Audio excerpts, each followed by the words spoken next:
"Say hi to the sharks," my wife whispered as she pushed me off the yacht. Her lover just stood there smiling. Their plan was to steal my $3 billion fortune. But when they returned home, I was sitting there with a special gift. I'm glad to have you here. Follow my story until the end and comment the city you're watching from, so I can see how far my story has reached. My name is Bruce. I'm 56 years old, and 3 months ago my wife tried to murder me. I keep telling myself that sentence over and over because even now it doesn't feel real. 20 years of marriage, 20 years of believing Amber loved me, and it all ended with 4 words whispered in my ear as she shoved me off our yacht. "Say hi to the sharks." The water hit me like a concrete wall. 58 degrees, according to the weather report I'd checked that morning when I was still a trusting husband planning a romantic sunset cruise. The Pacific Ocean in September can kill a man in less than an hour, and Amber knew that. She'd studied the weather patterns, the currents, the water temperature. This wasn't a crime of passion. This was calculated murder. I remember the shock of the cold water more than the betrayal itself. My body went into immediate survival mode, every nerve screaming as the icy Pacific closed over my head. The weight of my clothes dragged me down, my leather shoes like anchors, and for a moment I thought this was it. 56 years of life ending because my wife wanted my $3 billion fortune more than she wanted me alive. But something kicked in, something primal. Maybe it was 20 years of early morning swims in our pool, maybe it was pure stubborn rage, but I fought my way to the surface. When I broke through, gasping and choking on salt water, the first thing I saw was our yacht, the Golden Horizon, already 100 yards away and moving fast. Amber stood on the deck next to a man I didn't recognize. Tall, dark hair, expensive clothes. He had his arm around her waist like they'd been lovers for years, not minutes. She was laughing. Actually laughing as she watched me struggle in the water that was supposed to be my grave. The sound carried across the waves, high and bright, like she'd just heard the funniest joke in the world. The man said something to her, and she nodded, pointing in my direction. For a moment I thought they might come back, that maybe this was some sick joke that had gone too far. But then the yacht's engines roared louder, and they disappeared over the horizon, leaving me alone with the sharks Amber had so casually mentioned. The first fin appeared about 10 minutes later. I've never been a religious man, but floating in that endless gray water with a great white circling me like I was Sunday dinner, I found myself bargaining with whatever god might be listening. The shark was massive, at least 12 feet long, its dead black eyes studying me with the patience of a predator that knew wounded prey couldn't swim forever. My Rolex, a gift from my father before he died, showed 6:47 p.m. Sunset was in less than 2 hours. If the shark didn't kill me, the cold would. If the cold didn't kill me, the darkness would bring more sharks. I was 3 miles from the nearest shore with no life jacket, no emergency beacon, and a wife who was probably already calling my lawyer to ask about my will. The shark struck just as I was starting to feel hypothermia set in. Not a killing bite, just a test, its sandpaper skin scraping along my left shoulder as it swept past. The pain was immediate and shocking, like being dragged across broken glass, and my blood in the water turned the sea around me pink. That's when I got angry. Really, truly angry for the first time in my life. 20 years I'd given that woman everything. I'd built my tech company from nothing, working 18-hour days, missing family dinners and vacations, all so she could live like a queen. $15 million mansion in Malibu, $200,000 a month in spending money, jewelry worth more than most people's houses. I'd trusted her with my heart, my fortune, my life. And this was how she repaid me, fed to sharks like garbage while she sailed away with her lover. The anger gave me strength I didn't know I had. When the shark came back for a second pass, I grabbed a piece of floating debris from the yacht's wake, probably part of the deck furniture, and slammed it into the creature's snout. It veered away, confused by prey that fought back, and I used those precious seconds to start swimming. I don't remember much of the next 4 hours. Cold darkness, pain from the gash on my shoulder, and the constant terror of something massive rising from the depths to finish what my wife had started. My leather shoes had long since been kicked off, my wallet and phone lost to the Pacific. Everything that identified me as Bruce Morrison, tech billionaire, was gone. I was just meat in the water, fighting to stay alive one stroke at a time. The rocks appeared like a miracle, just as my strength was giving out. Sharp, black volcanic stones jutting up from the ocean floor, part of a small, uninhabited island I'd seen on nautical charts, but never bothered to visit. The waves threw me against them with enough force to crack ribs, but I held on with fingers that had long since lost all feeling. Hauling myself out of that water was the hardest thing I'd ever done. Every muscle screamed, my shoulder bled freely, and my core body temperature was low enough that I was shaking so violently I could barely grip the rocks. But I was alive. Amber's perfect murder had failed by a matter of minutes and a few hundred yards of Pacific current. I collapsed on a narrow strip of rocky beach, lungs burning as I coughed up what felt like gallons of seawater. My throat was raw from salt water and screaming, my hands cut to ribbons from the rocks, and the shark bite on my shoulder throbbed with each heartbeat. But as I lay there in the darkness, listening to the waves that had almost become my grave, I felt something I hadn't experienced in years. I felt free. For the first time in 2 decades, I wasn't thinking about stock prices or board meetings or Amber's latest shopping trip. I was thinking about survival, about the pure animal satisfaction of cheating death through strength and will. Amber thought she'd killed the weak, trusting husband who'd given her everything she wanted. She had no idea she'd just created her worst nightmare. I spent that first night shivering on the rocks, using strips torn from my shirt to bandage the shark bite as best I could. Every sound made me jump. Every shadow could be Amber and her lover returning to make sure the job was finished.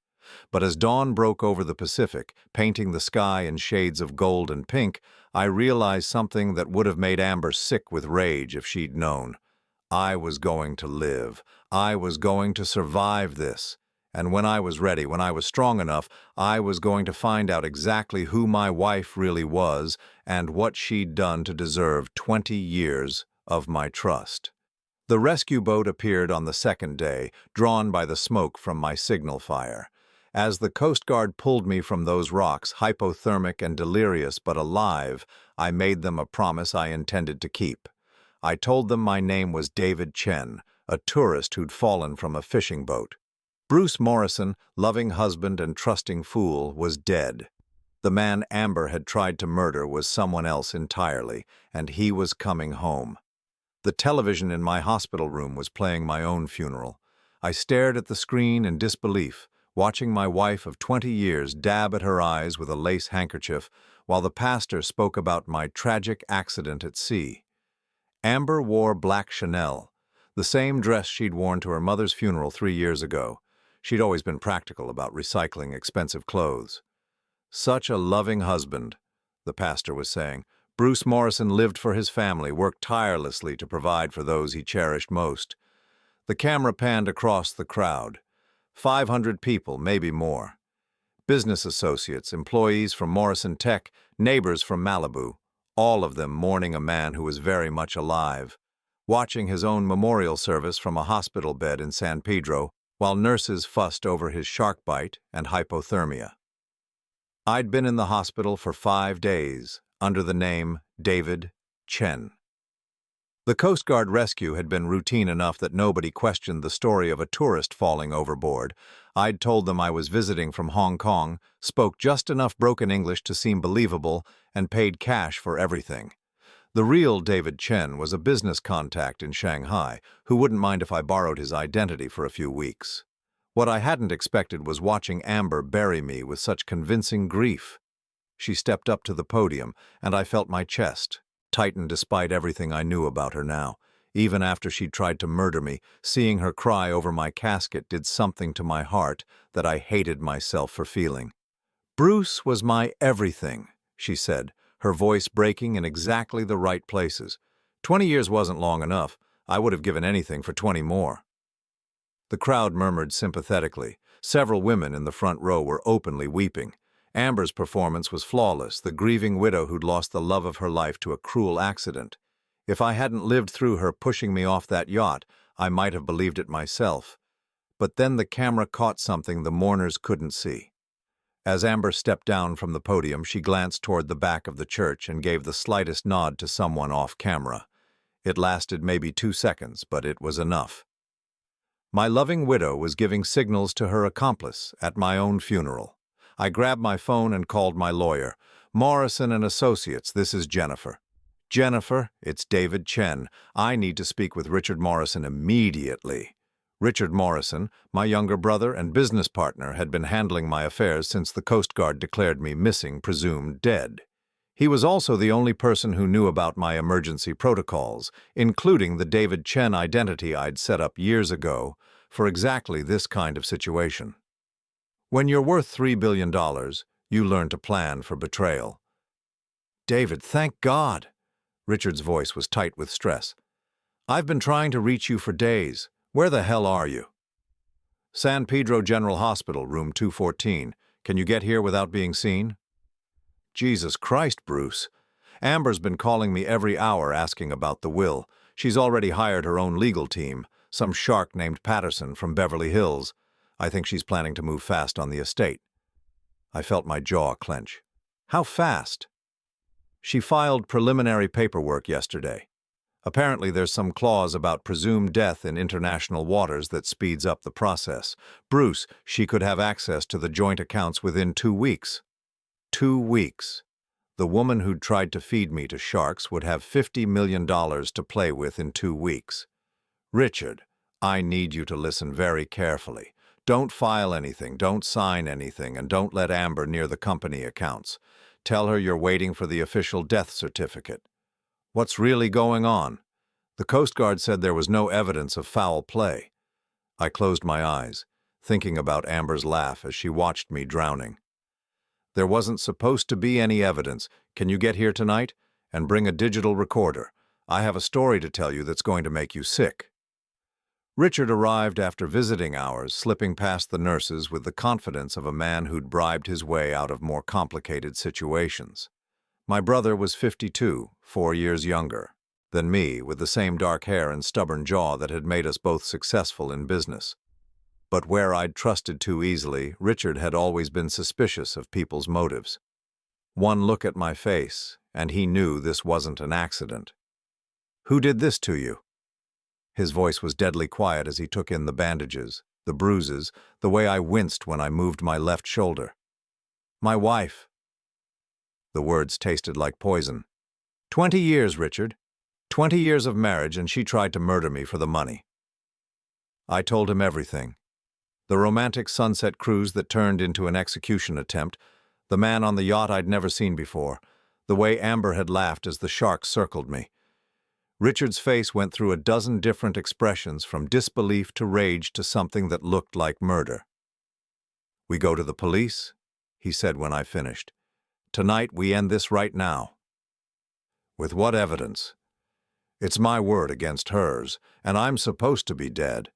Besides, I want to know how deep this goes. Who's the man she was with? How long have they been planning this? What else has she been doing behind my back?" Richard pulled out his laptop and showed me something that made my stomach drop. "Bank records. She's been transferring money to offshore accounts for 6 months. $5 million so far, all from the household expense account." $5 million. I thought about all the times Amber had complained about money being tight, how she'd needed to cut back on shopping, how we couldn't afford to renovate the guest house, all while she was stealing millions to fund her escape plan. "There's more," Richard said, scrolling through financial records. "She took out 3 life insurance policies on you in the past year. 10 million, 15 million, and 25 million. Total payout would be $50 million if you died in an accident." The room felt like it was spinning. 50 million in life insurance, plus access to our joint accounts, plus her inheritance from my will. Amber stood to collect nearly $200 million from my death. No wonder she'd been planning this for months. "Richard, I need you to do something for me, and you're not going to like it." He looked up from the laptop. "What?" "I need you to let her have the joint accounts. Don't fight it, don't delay it, just let her take the money." "Are you insane? That's $50 million. I leaned forward despite the pain in my ribs. "It's bait? I want to see what she does when she thinks she's gotten away with murder. Where does she go? Who does she meet? How many people are involved in this?" Richard shook his head. "Bruce, you almost died. This woman tried to kill you and you want to give her $50 million to see what happens next? She's going to take it anyway. This way I control how she gets it. And while she's spending my money and celebrating my death, I'm going to find out exactly who my wife really is. I pulled up the news coverage of my funeral on my phone. Look at this. 300 business associates, a $5,000 casket, flowers from every high society family in California. She threw me the funeral of the year, Richard. Why? Because she's establishing her grief for the insurance companies? Partly, but look at the guest list. Look at who came to mourn the man she murdered. I scrolled through the photos, pointing out faces I recognized. There's Morrison Tech's entire board of directors. There's the mayor of Malibu. There's Senator Patterson's wife. She's not just establishing grief, she's establishing connections. Richard was quiet for a long moment, studying the photos. You think she's planning to stay in California, take over your social position? I think she's planning something bigger than just stealing my money, and I'm going to find out what. I made Richard promise not to tell anyone I was alive, not even his wife or his kids. As far as the world knew, Bruce Morrison was fish food in the Pacific Ocean. The man in the hospital bed was David Chen, a foreign tourist who'd been lucky enough to survive a boating accident. But David Chen had access to Bruce Morrison's offshore accounts, the ones Amber didn't know about. David Chen had 20 years of business contacts who owed Bruce Morrison favors, and most importantly, David Chen had nothing left to lose and all the time in the world to plan his revenge. After Richard left, I lay in the dark thinking about the man I'd seen on the yacht. Tall, dark-haired, expensive clothes, comfortable enough with Amber to put his arm around her while they watched me drown. He wasn't just her lover, he was her partner in this, maybe even the one who'd planned it. I thought about the timing of the insurance policies, the offshore transfers, the way Amber had known exactly when the water would be coldest and the sharks most active. This wasn't the work of a desperate housewife who decided to kill her husband for money. This was professional. My phone buzzed with a text message from an unknown number. For a moment my blood ran cold, thinking somehow Amber had found me. But when I opened it, the message was even worse than I'd feared. Saw the news about the tech billionaire. Shame about the sharks. My condolences to his lovely widow. D, the man on the yacht. Somehow he knew I was alive. The text message from D changed everything. I stared at those words for an hour after Richard left, my hands shaking not from hypothermia this time, but from the realization that whoever had helped Amber try to kill me knew I was alive. Worse, he was taunting me about it. Saw the news about the tech billionaire. Shame about the sharks. My condolences to his lovely widow. D. This wasn't some crime of passion or a desperate housewife's scheme. This was professional, and I was dealing with someone who'd done this before. I discharged myself from the hospital the next morning against doctor's orders. The shark bite on my shoulder was healing, the hypothermia was gone, and David Chen needed to disappear before D decided to finish what he'd started on that yacht. I paid my bill in cash, walked out the front door, and vanished into the sprawl of Los Angeles like a man who'd never existed. My first stop was a 24-hour internet cafe in Koreatown where nobody asked questions and everything was paid for in cash. I set up secure email accounts, encrypted messaging apps, and started searching for any trace of the man who'd been on my yacht that night. The problem was, I only had fragments. Tall, dark hair, expensive clothes, comfortable enough with violence to watch a murder without flinching. And that single initial, D, I started with Amber. 20 years of marriage, and I realized I knew almost nothing about my wife's life before she met me. She'd told me she was from Phoenix, that her parents were dead, that she'd worked as a marketing consultant before we married. I'd never questioned any of it because I'd been too busy building my company and too in love to care about her past. Now, sitting in that internet cafe at 3 in the morning, I discovered that Amber Hartwell Morrison had never existed. There was no birth certificate for an Amber Hartwell born in Phoenix in 1982, no death certificates for her supposed parents. No record of her attending Arizona State University, as she'd claimed. The woman I'd married was a ghost, and she'd been lying to me since the day we met. But ghosts leave traces if you know where to look. I found her in a Las Vegas newspaper archive from 2001, a small item in the society pages about a charity auction featuring a photograph of wealthy donors. There she was, 23 years old and stunning, standing next to a silver-haired man identified as real estate mogul Harold Prescott and companion. Harold Prescott had died 6 months later in a boating accident off the California coast. My blood went cold as I read the details. Prescott, 71, had been sailing alone when his yacht capsized in rough weather. His body was never recovered, but his much younger girlfriend inherited everything through a will that had been updated just weeks before his death.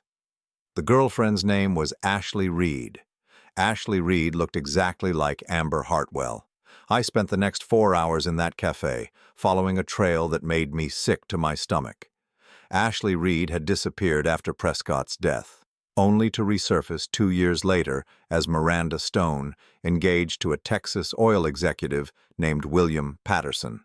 Patterson died in a car accident 3 months after their wedding, leaving his new bride $25 million and a drilling operation worth twice that. Miranda Stone vanished. 6 months later, Amber Hartwell appeared in my life. But it was the fourth identity that made my hands shake as I read. Before Ashley Reed, before the real estate mogul, and the oil executive, there had been a woman named Diana Cross. She'd been married to a tech entrepreneur in Seattle, a man named Robert Chen, who'd built a software company worth $40 million.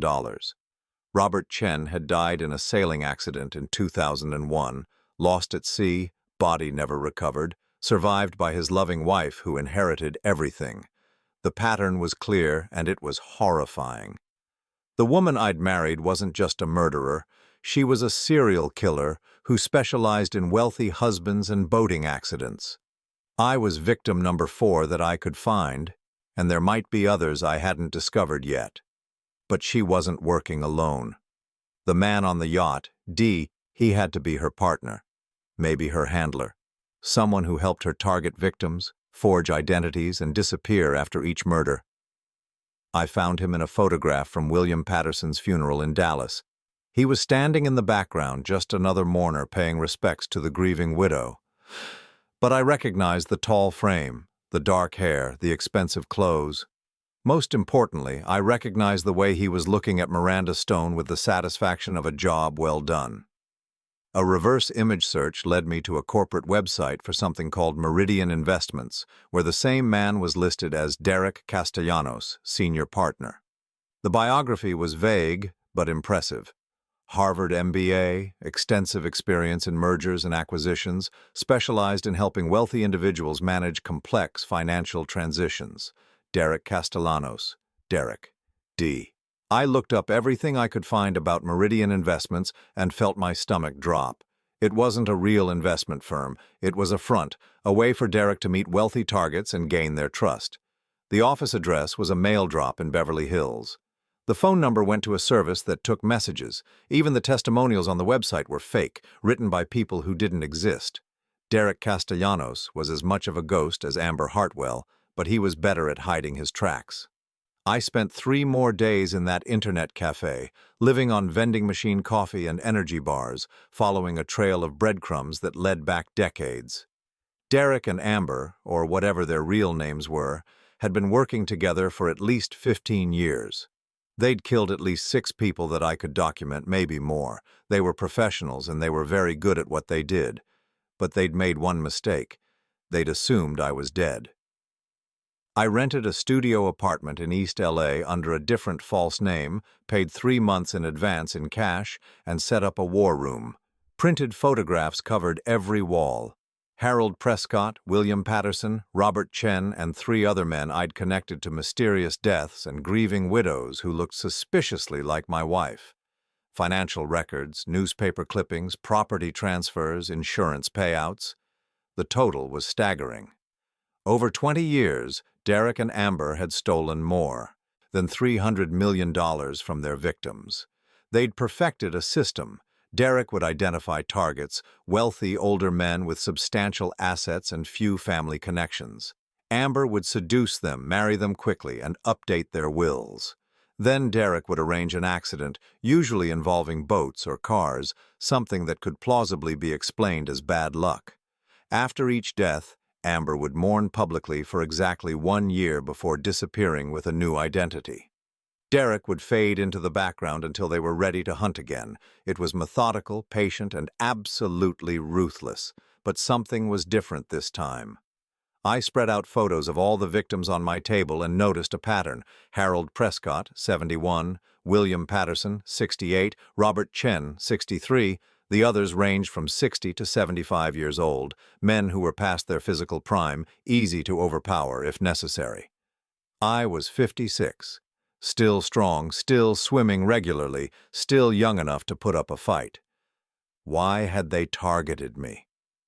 The answer came to me as I studied a photograph of Amber at Patterson's funeral.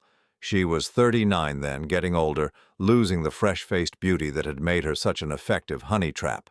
At 42, she was running out of time to play the grieving young widow. She needed one more score, big enough to retire on. My $3 billion wasn't just another heist, it was her pension plan, but there was something else, something that made my blood run cold as I connected the final pieces. In every previous case, Amber had disappeared completely after her year of mourning. New identity, new city, new life. This time, she wasn't planning to disappear. This time, she was planning to stay. To remain Amber Morrison, beloved widow of the tech billionaire, pillar of Malibu society. She'd bought herself a permanent identity with my death, which meant she thought she'd covered all the loose ends. She thought I was dead. Derek thought I was dead. And anyone else who might have known the truth was already 6 feet under. They had no idea they were dealing with a ghost who was very much alive and very, very angry. My phone buzzed with another text message. Same number as before, same taunting tone. Hope you're enjoying your new life, David. Amazing what modern medicine can do for shark bite victims. Give my regards to your brother. D. He knew about Richard. He knew I was using the David Chen identity. Somehow Derek had found me. But as I read that message, I realized something that made me smile for the first time since I'd been pushed off that yacht. Derek was making threats, but he wasn't acting on them. He wasn't coming for me directly, wasn't sending hired killers to finish the job. That meant he was scared. Maybe he thought I had evidence hidden somewhere, insurance against exactly this kind of betrayal. Maybe he thought killing me twice would draw too much attention. Or maybe, just maybe, he was starting to realize that murdering Bruce Morrison had been a mistake. Because Bruce Morrison had been a trusting fool who'd given his wife everything she wanted and never questioned her motives. But the man Derek was threatening now was someone else entirely. Someone who'd clawed his way back from death, who'd spent 20 years building a business empire from nothing, who had resources Derek couldn't even imagine. Someone who knew exactly who they were and what they'd done. Someone who was coming for them both. I sent Derek a message back, just 4 words that would let him know the game had changed. See you soon, B. Then I turned off the phone, smashed it with a hammer, and threw the pieces in 3 different dumpsters. David Chen was dead now, too, but Bruce Morrison was very much alive, and he was ready to go to war. I spent 2 weeks watching my own house. From a rented car parked on Mulholland Drive, I had a perfect view of the Morrison estate in Malibu. $15 million of oceanfront property, complete with infinity pool, private beach access, and enough security cameras to make Fort Knox jealous. I'd installed those cameras myself 3 years ago when Amber complained about feeling unsafe with all the break-ins in the neighborhood. Now I was grateful for my own paranoia. Every camera fed to a secure server I controlled, which meant I could watch Derek and Amber's every move from the comfort of my surveillance nest. What I saw made me realize I'd underestimated how dangerous this situation really was. Derek had moved into my house, not as a guest, but as the man of the house. He answered the door when delivery trucks arrived, he took calls in my study, and worst of all, he was going through my files with the methodical precision of someone inventory a conquered territory. But it was Amber's behavior that told me the real story. She wasn't acting like a woman celebrating her successful murder. She was acting like a woman who was terrified. I watched her through the telephoto lens as she paced the living room, constantly checking her phone, jumping every time Derek entered the room. When she thought he wasn't looking, her face showed something I'd never seen before. Pure fear. Derek, meanwhile, was making himself comfortable with the casual arrogance of a man who'd won. He wore my clothes, slept in my bed, and treated my staff like they belonged to him. But more importantly, he was making changes to the house. Security upgrades, new locks, camera modifications. He was fortifying the place like he expected trouble. The breakthrough came on day 14 of my surveillance. I watched Derek leave the house alone, driving my Porsche like he owned it. For 3 hours, Amber was alone in that mansion with just the housekeeper and gardener. That's when I saw her make a phone call from the guest bedroom, the one room in the house that didn't have security cameras. I couldn't hear the conversation, but I could read her body language, desperate gestures, tears, the posture of someone begging for help. When she hung up, she sat on the bed for 20 minutes, just staring at her hands like she was trying to solve an impossible puzzle. That night, I broke into Derek's real office, not the fake address for Meridian Investments, but a legitimate office suite in Century City that was registered under another shell company. Getting inside required skills I'd learned in my early tech days when I'd been more hacker than businessman. Electronic locks were just computers, and computers could always be convinced to do what you wanted if you knew the right language. What I found in Derek's files made me physically sick. He kept trophies, photographs of all his victims taken moments before they died. Harold Prescott, terrified and begging as Derek prepared to sabotage his yacht. William Patterson, drugged and unconscious in the front seat before his car was pushed off that cliff. Robert Chen, the tech entrepreneur who looked so much like me, beaten unconscious before being thrown overboard. But it was the file labeled Morrison Project that made my hands shake as I read. Derek hadn't just been planning to kill me for my money. He'd been planning to kill Amber, too. According to his notes, Amber had outlived her usefulness. At 42, she was too old to effectively seduce new targets, and her repeated identity changes were becoming harder to maintain in the digital age. Worse, she was showing signs of what Derek called emotional instability, forming genuine attachments to some of their victims. The plan was elegant in its cruelty. Derek would help Amber kill me and collect the inheritance. They'd lay low for 6 months, enjoying the $3 billion fortune. Then Derek would arrange for Amber to have an accident, probably a home invasion gone wrong or a car crash on the Pacific Coast Highway. With both spouses dead, Derek would inherit everything through a complex web of shell companies and forged documents. Amber thought she was killing me to secure her future. In reality, she was signing her own death warrant. I photographed every document, every photograph, every piece of evidence that Derek had carefully collected over 20 years of murder. Then I copied everything to encrypted drives and uploaded backups to secure servers around the world. When this was over, Derek would have nowhere to hide. But first I had to decide what to do about Amber. She'd tried to kill me. She'd laughed as sharks circled my bleeding body. She'd spent 20 years lying to my face, stealing my money and planning my death. Every rational part of my brain said she deserved whatever Derek had planned for her. But another part of me, a part I hated to acknowledge, remembered the woman who'd cried at her mother's funeral, the woman who'd held my hand during my father's last days in the hospital, the woman who'd seemed genuinely happy during our early years together before the money and the luxury and whatever demon Derek had put in her head. Maybe she'd been faking all of it. Maybe every moment of apparent love had been calculated manipulation, but maybe, just maybe, there'd been something real buried under all the lies. Either way, I couldn't let Derek murder her. Not because I loved her anymore, but because I refused to let that monster win. I started planning my return from the dead. The timing had to be perfect. Derek was clearly paranoid about loose ends, which meant he'd move against Amber soon. Based on his notes, he was waiting for the life insurance payouts to clear, probably another 2 to 3 weeks. Once he had access to the $50 million in policies, plus the inheritance money, Amber would become expendable. I needed evidence that would convince the authorities, a plan that would expose both of them, and most importantly, a way to stay alive long enough to see justice done. The evidence was already handled. 20 years of Derek's carefully documented murders, plus financial records showing the pattern of inheritance theft, plus my own testimony about the yacht incident. That was enough to put him away forever. The plan was more complex. I couldn't just walk into a police station and announce I was alive. Derek had too many resources, too many escape routes. He'd disappear the moment he knew I was coming, and Amber would die before any investigation could protect her. Instead, I needed to draw him out, make him commit to a course of action he couldn't back away from. I needed him to try to kill me again in front of witnesses who could testify to his guilt. I needed to throw my own funeral. The invitation went out 3 weeks after my death, sent from Richard's law firm to a select group of business associates and family friends. A celebration of Bruce Morrison's life and legacy to be held at the Morrison estate. Amber would host naturally as the grieving widow. Derek would attend as her emotional support.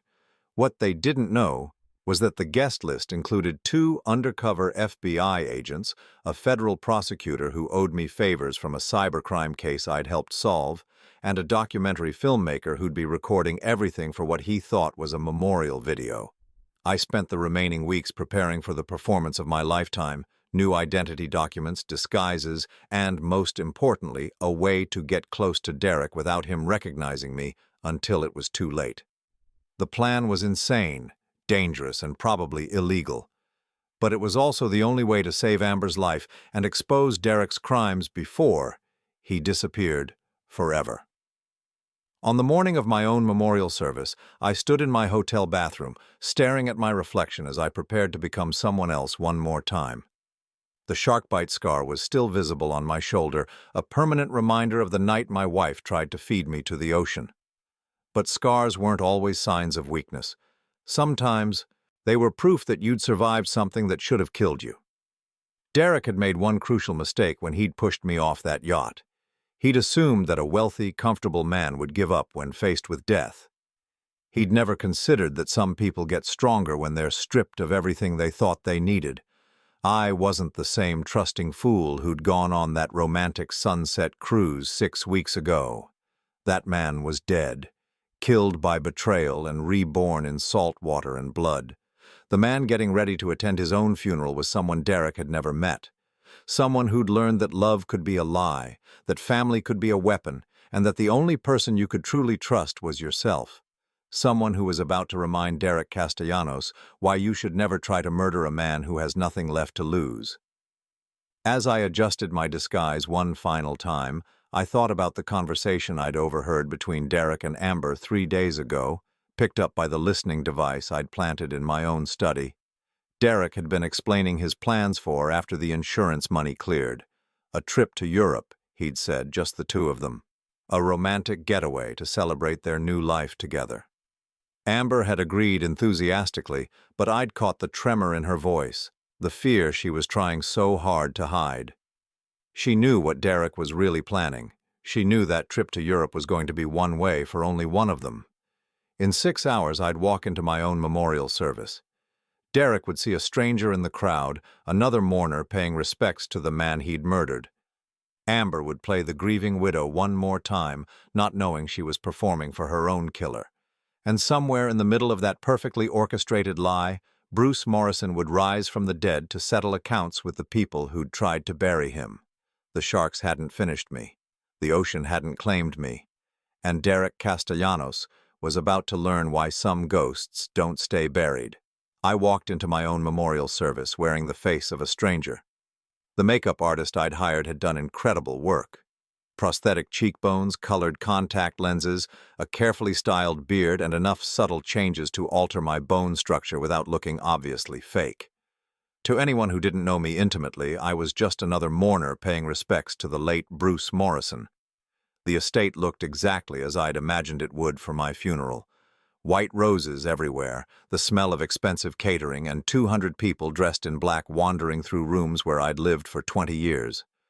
My living room had been converted into a shrine, complete with enlarged photographs of my life and a guest book that people were signing with appropriately somber expressions. What struck me most was how normal it all felt. business associates discussing stock prices over cocktails, neighbors gossiping about property values, everyone performing the social ritual of mourning while secretly calculating how my death might benefit them. Even my own funeral was just another networking event in disguise. But then I saw Amber, and my chest tightened despite everything I knew about her. She stood by the fireplace in a black silk dress I'd never seen before, accepting condolences with the perfect balance of grief and grace. Her performance was flawless, the devastated widow holding herself together through sheer force of will. Every gesture, every tear, every brave smile was calculated to maximum emotional impact. If I hadn't lived through her pushing me off that yacht, I would have believed every second of it. Derek stood beside her, one hand resting protectively on her shoulder, playing the role of the supportive friend helping her through this difficult time. He wore one of my suits, I realized with a surge of anger. My charcoal gray Armani, tailored specifically for my build but fitting him well enough that most people wouldn't notice. The sight of him wearing my clothes while comforting my would-be widow at my own funeral was almost enough to make me blow my cover right there. But I forced myself to stay calm, to remember why I was here. Scattered throughout the crowd were the people who would make this work.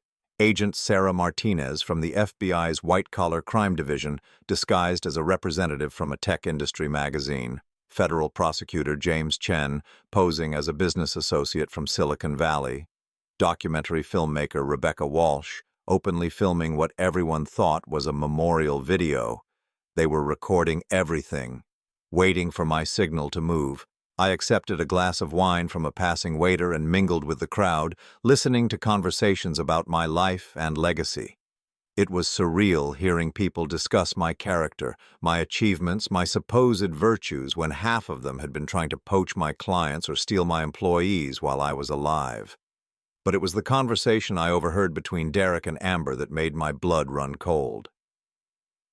"The insurance adjuster called this morning," Derek was saying, his voice low enough that only someone with my trained hearing could pick it up. "Everything clears next week. $50 million, free and clear." Amber nodded, but her smile looked strained. "And after that?" "After that, we celebrate. I've booked us that trip to Monaco we discussed. First-class flights, presidential suite at the Hotel Hermitage. We'll toast Bruce's memory in style." Monaco. According to Derek's files, that's where two of his previous partners had died in convenient accidents. Amber didn't know it yet, but she was agreeing to her own execution. I moved closer, pretending to examine one of the photo displays while I listened to their conversation. "Derek?" Amber's voice was barely a whisper. "What if someone finds out? What if they investigate?" Derek's laugh was soft and confident. "Who's going to investigate? Bruce fell off a yacht and drowned. Tragic accident happens all the time. The Coast Guard closed the case, the insurance companies are paying out, and in 6 months everyone will have forgotten this ever happened. But what if he—" Amber stopped herself, glancing around nervously. "What if he what?" Derek's voice sharpened slightly. "What if he survived? Amber, I watched him go into that water. I saw the sharks circle him. Nobody survives that." I felt a grim satisfaction as I watched Amber's face pale. She was starting to understand that Derek wasn't the careful, methodical partner she'd thought he was. He was a psychopath who enjoyed killing, and she was beginning to realize she might be next. But Derek wasn't finished. Besides, even if by some miracle he did survive, what's he going to do? Tell everyone his wife tried to murder him? He has no proof, no witnesses, nothing but a story that makes him sound like a paranoid lunatic. The man is legally dead, Amber. Dead men don't file police reports. That was my cue. I set down my wine glass and walked directly toward them, my heart hammering against my ribs. 20 feet away, Derek was still talking, oblivious to the fact that the dead man he was discussing was approaching from behind. 15 feet. Amber looked up and her eyes swept past me without recognition. The disguise was holding. 10 feet. Derek turned slightly, and for a moment I thought he might recognize something familiar in my posture or my walk, but his gaze passed over me like I was just another mourner. 5 feet. I could hear my own heartbeat pounding in my ears as I stopped directly behind Derek, close enough to touch his shoulder. Then I spoke, using my normal voice for the first time in 7 weeks. "Hello, Derek. Enjoying my funeral?" The effect was instantaneous and devastating. Derek spun around, his face going white as he stared at what he thought was a ghost. His mouth opened and closed like a fish, gasping for air, no sound coming out. The wineglass in his hand slipped and shattered on the marble floor, red liquid spreading like blood. Amber's reaction was even more dramatic. She let out a strangled gasp and stumbled backward, her hand flying to her throat. For a moment I thought she might faint, but then her survival instincts kicked in and she began looking frantically around the room for escape routes. "You're dead," Derek finally managed to whisper. "You're supposed to be dead." I smiled, the same cold expression I'd learned during those nights floating in the Pacific.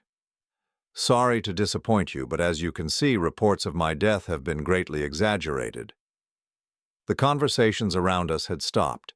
People were beginning to notice the commotion, though they couldn't yet understand what was happening.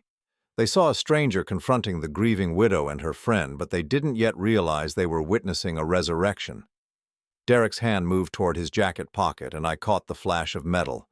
Gun. I'd expected this, but it still sent adrenaline surging through my system. "I wouldn't," I said calmly.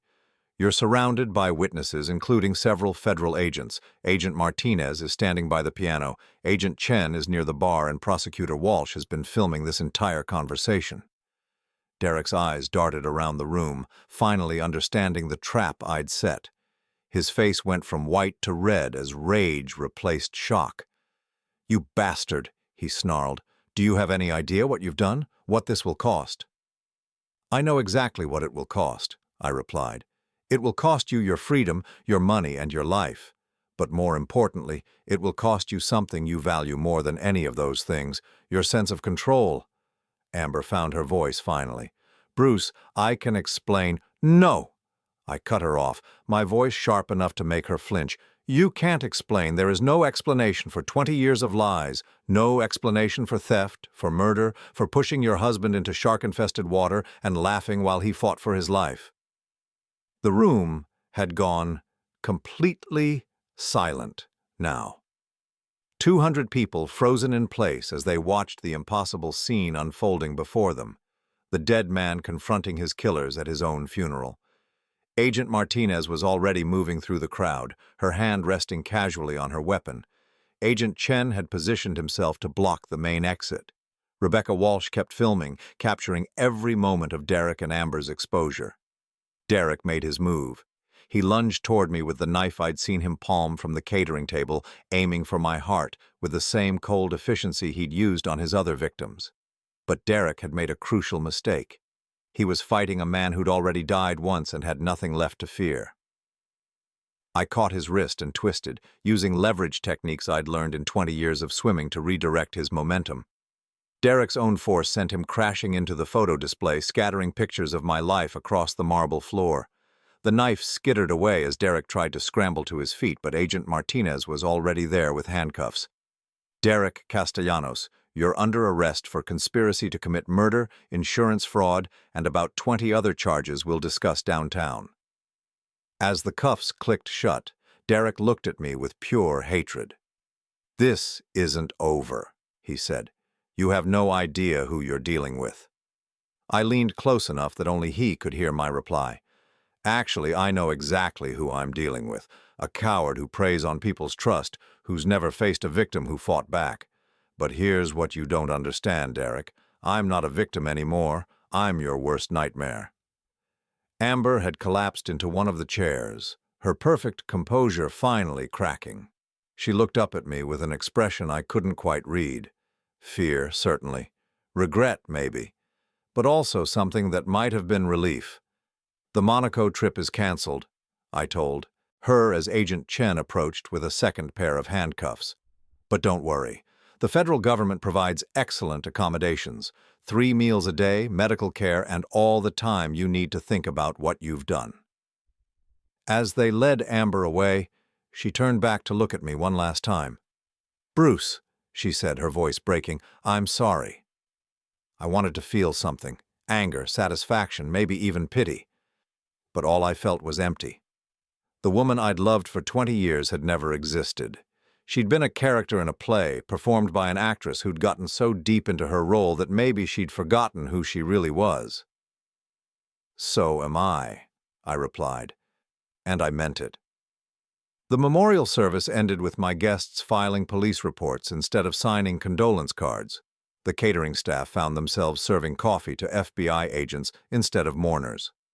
My resurrection had turned what should have been a celebration of my life into the exposure of crimes spanning 2 decades.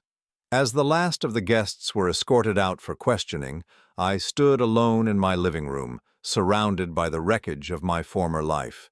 Broken wine glasses, scattered photographs, police tape, and the ghost of 20 years' worth of lies. Richard appeared beside me, his face still shell-shocked from everything he'd witnessed. "What now?" he asked. I looked around the room one more time, then headed for the door. Now I start living. 6 months after my resurrection, I was sitting on a beach in the Bahamas, watching the sunrise paint the Caribbean in shades of gold and pink. The island was small, uninhabited except for me and the caretakers who came by boat twice a week with supplies. 12 acres of white sand and palm trees, purchased through a shell company that couldn't be traced back to Bruce Morrison. As far as the world knew, I was still in Los Angeles, still running Morrison Tech, still living in that mansion in Malibu that held too many ghosts. But the real Bruce Morrison had died the night Amber pushed him off that yacht. The man who'd survived was someone else entirely, someone who understood that wealth without trust was worthless, that love without honesty was poison, and that sometimes the only way to truly live was to walk away from everything you thought you needed. The trials had been everything I'd hoped for and more. Derek Castellanos was serving 6 consecutive life sentences without the possibility of parole. The evidence I'd gathered, combined with testimony from the families of his other victims, had painted a picture of a serial killer whose sophistication had allowed him to operate for decades. The judge had called him a predator of the worst kind, who weaponized trust and intimacy to destroy lives. Derek had tried to cut a deal, offering information about other crimes in exchange for a reduced sentence, but there was no deal generous enough to buy his freedom. 23 murders across 15 states, stolen assets worth more than $500 million, and a trail of destroyed families that stretched back to the 1990s. He would die in prison, and I slept better knowing that. Amber's case had been more complex. Her lawyers had argued that she was as much a victim as anyone else, manipulated and controlled by Derek from the time she was barely out of her teens. There was some truth to that. The real Amber, the woman beneath all the false identities, had been a runaway from Phoenix whose drug-addicted mother had sold her to Derek when she was 19 years old. Derek had trained her, shaped her, turned her into the perfect weapon for his schemes. For 23 years, she'd lived without a real identity, without genuine relationships, without anything but the role he'd created for her to play. But she'd also pushed me off that yacht. She'd laughed as sharks circled me. She'd spent 20 years lying to my face while planning my murder. The jury had struggled with her case for 3 weeks before reaching a verdict. Guilty on charges of conspiracy to commit murder, insurance fraud, and accessory to multiple felonies. 25 years in federal prison, with the possibility of parole after 15. She would be 57 when she got out if she lived that long. Old enough to understand what she'd lost, young enough to maybe build something real with whatever years she had left. I'd testified at both trials, of course, faced them both in court and told my story to a jury of 12 strangers who'd looked at me like I was a man returned from the dead, which in many ways I was. The prosecution had been thorough, professional, focused on justice rather than revenge. But the defense attorneys had been brutal in their cross-examinations, trying to paint me as a bitter husband seeking retribution rather than a victim seeking justice. "Mr. Morrison," Derek's lawyer had said during his closing argument, "isn't it true that you've orchestrated this entire elaborate scheme because you can't accept that your wife stopped loving you?" I'd looked at Derek as I answered, watching his face as I spoke words that I knew would haunt him in his cell. "Counselor, love was never part of this equation. This was about money, manipulation, and murder. Your client didn't break my heart. He made the mistake of trying to break my will. Derek had stared at me with those cold, dead eyes, and I'd stared right back. No fear, no anger, just the calm certainty of a man who'd already died once and discovered that death wasn't the worst thing that could happen to you. The worst thing was living a lie. After the trials, I'd done what everyone expected. I'd returned to Morrison Tech, thrown myself back into business, tried to rebuild the life that Derek and Amber had shattered. For 3 months, I'd played the part of the grateful survivor, the man who'd cheated death and wanted nothing more than to return to normal. But normal felt like another prison. Every boardroom meeting reminded me of Derek wearing my suits. Every social function brought back memories of Amber charming my friends while planning my death. Every night in that Malibu mansion, I'd wake up thinking I could hear her laugh echoing from the room where she'd probably been planning to kill me. So I'd done something that shocked everyone who knew me, including myself. I'd walked away. Richard had taken over Morrison Tech permanently, using power of attorney documents I'd signed before disappearing to what everyone assumed was an extended vacation. The mansion had been sold to a tech mogul who wanted the prestige of living in a billionaire's former home. Most of my assets had been transferred to a foundation that helped victims of financial crimes, keeping just enough to buy this island and live comfortably without attracting attention. The Bruce Morrison who'd built a $3 billion empire was gone. The man who remained was someone simpler, someone who measured wealth in sunsets instead of stock prices. I'd kept one thing from my old life. The Rolex my father had given me, the watch that had survived sharks and salt water and everything Derek and Amber had thrown at me. It sat on my wrist now as I watched fishing boats appear on the horizon, local men heading out for their daily catch. My phone buzzed with a message from Richard. He sent updates once a week, keeping me informed about the business and the ongoing legal proceedings related to Derek and Amber's other victims. Amber filed for appeal. Lawyers say she has no case, but she's going through the motions. Derek tried to hang himself in his cell last week. Guards found him in time. Thought you should know. R. I deleted the message without replying. Derek and Amber belonged to my past, and I'd learned not to look backward. A sound made me turn toward the water. Maria Gonzalez was walking up from the dock, carrying a basket of fruit from her boat. She was the widow of the fisherman who brought my supplies, a woman in her 60s with kind eyes and hands weathered by decades of honest work. "Good morning, David," she said, using the name I'd given her when I'd first arrived on the island. She didn't know about Bruce Morrison, the tech billionaire, the man who'd been murdered and resurrected. To her, I was just David, a quiet American who paid well for privacy and helped her grandchildren with their English lessons when she brought them to visit. "Morning, Maria. How's the family?" "Good, good. Miguel caught a huge grouper yesterday. Carmen's baby is walking now. Life continues, you know." I smiled, feeling something I hadn't experienced in years. Contentment.